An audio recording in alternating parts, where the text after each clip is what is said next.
E aí, fera? Pronto para o terceiro episódio da nossa série sobre redação? Bom, vamos conversar um pouquinho agora sobre dois dos grandes problemas dos alunos em redação no Enem, que é a formação da tese e os agentes da conclusão. Vamos começar pela tese. Gente, primeiro entenda, o que caracteriza um texto como dissertativo é a defesa de um ponto de vista. Se você só está contando uma história, você está narrando. Se você só está elencando características ou dados estatísticos, você está descrevendo. Para dissertar, você tem que ter um ponto de vista. É a defesa do ponto de vista que caracteriza a dissertação. Só que eu vou trocar agora a expressão ponto de vista por tese. Tese é um ponto de vista. É o que você vai desenvolver no seu desenvolvimento. Tudo bem, Falcão? Massa. Então, onde é que a tese deve aparecer? Na sua introdução. O lugar mais comum é o final da introdução. Há técnicas em que você começa pela tese, mas o melhor é você... O último período da sua introdução é a sua tese. E como é que eu construo a tese? Vamos colocar aqui 3 hipóteses. Relação causal. Lembra que a gente falou lá? Se não lembra, vamos falar aqui. Todo tema de redação ou é um problema, portanto um consenso. Vamos falar sobre prostituição infantil.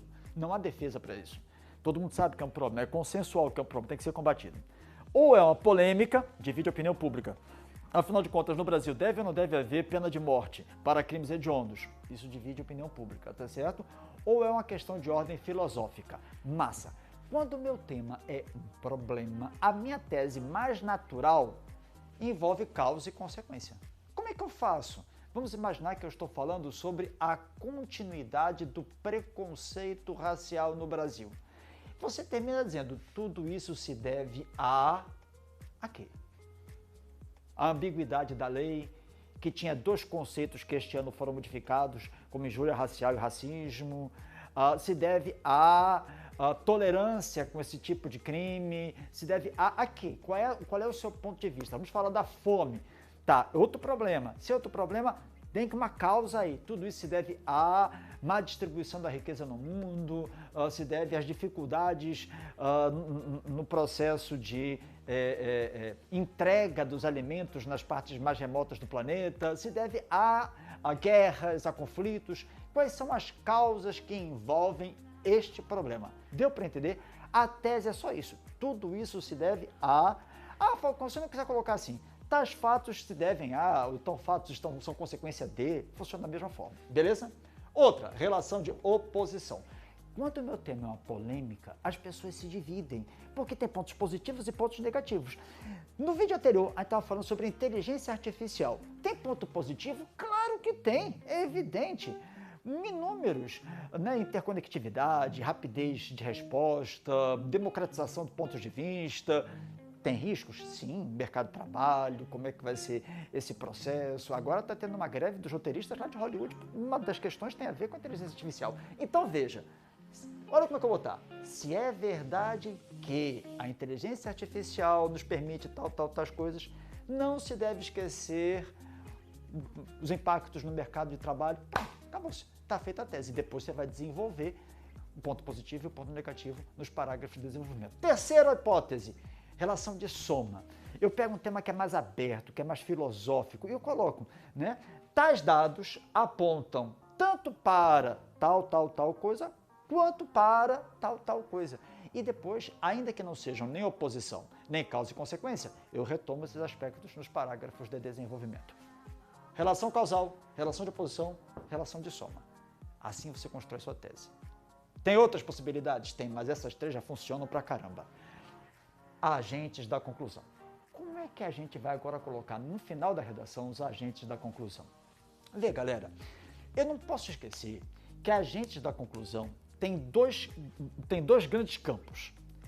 Todo problema que vai cair, todo tema que vai cair para vocês tem a ver com o mundo contemporâneo e com a coletividade. Ninguém vai cair numa prova, por exemplo, se Falcão, estava gripado na semana passada. Isso não vai cair. Porém, a pandemia, que nos colocou durante 2 anos dentro de casa, que vitimou 700 mil pessoas no Brasil, a pandemia pode cair. Vocês compreenderam? Então, para que um tema seja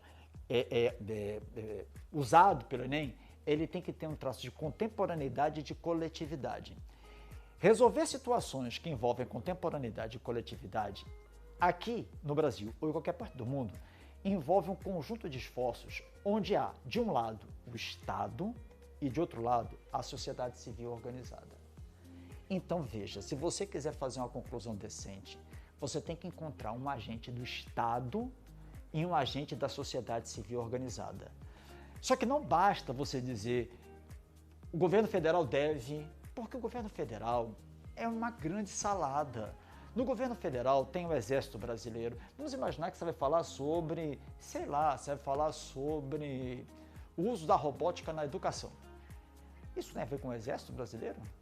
Isso tem a ver com o Ministério do Trabalho? Isso tem a ver com o Ministério da Educação. Vamos imaginar que você vai falar sobre o combate à fome no Brasil. Isso tem a ver com o Ministério da Educação? Só se for perifericamente, porque evidentemente isso tem a ver com o Ministério da Economia, isso tem a ver com o Ministério dos Direitos Humanos. Então veja, você precisa encontrar quais são os órgãos do Estado a quem compete resolver esse problema. E aí, nesse caso, é importante recordar que o Estado ele se compõe de 3 forças: executivo, legislativo e judiciário. Gente, presta bem atenção, não vá dizer para você que o Ministério da Educação deve fazer uma lei, porque ministérios fazem parte do executivo, eles não fazem lei. Ministério não faz lei. Ministério organiza as ações públicas. Quem faz lei é o legislativo. O Congresso Nacional faz lei. O Ministério executa a lei que foi feita. Você compreendeu? E o Judiciário estabelece normas para o cumprimento dessa lei. Então não vá você dizer que o Supremo Tribunal Federal deve construir uma lei, porque ele não constrói lei nenhuma. Ele apenas vê quando essa lei foi descumprida, qual é a penalidade que se aplica. Ele fiscaliza o cumprimento da lei. Então vamos lembrar, legislativo compõe as leis, executivo produz políticas públicas permitidas por essas leis, e o judiciário determina se essas políticas públicas estão de acordo com a lei feita. Ela fiscaliza o processo legal. Você precisa ter um cuidado com isso. Gente, sério, eu sei que são dezenas, mas você tem que saber pelo menos os mais importantes ministérios. O da educação, do meio ambiente, aqueles que normalmente caem, o do trabalho, o da economia, porque evidentemente você vai precisar contar com isso. Você tem que saber pelo menos o que é o Congresso Nacional, quais são as suas atribuições. Se você não sabe, você tem que dar uma olhada sobre isso. Mas não se satisfaça em dizer que o Estado tem que tomar providências. Lembre-se, a sociedade civil, ela também tem que tomar providências, em geral, inclusive, toma antes do Estado, porque é mais ágil na maioria das vezes. Por exemplo, associações profissionais, sindicatos, organizações não governamentais. Então você vai falar sobre a questão da prostituição infantil no Brasil, que é um problema terrível, terrível no nosso país.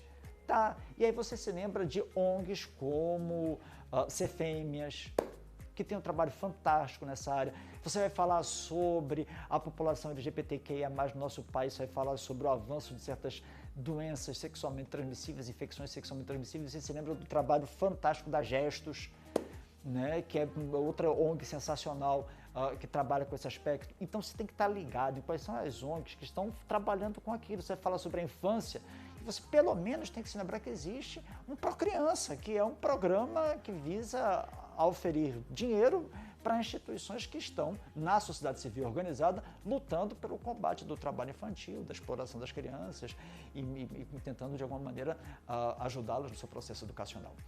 Então, quase sempre, para que você faça uma redação massa na conclusão, você vai ter que citar um agente do Estado, especificamente, e um agente da sociedade civil, ONGs, sindicatos, associações, e dizer o que cada um desses elementos deve fazer.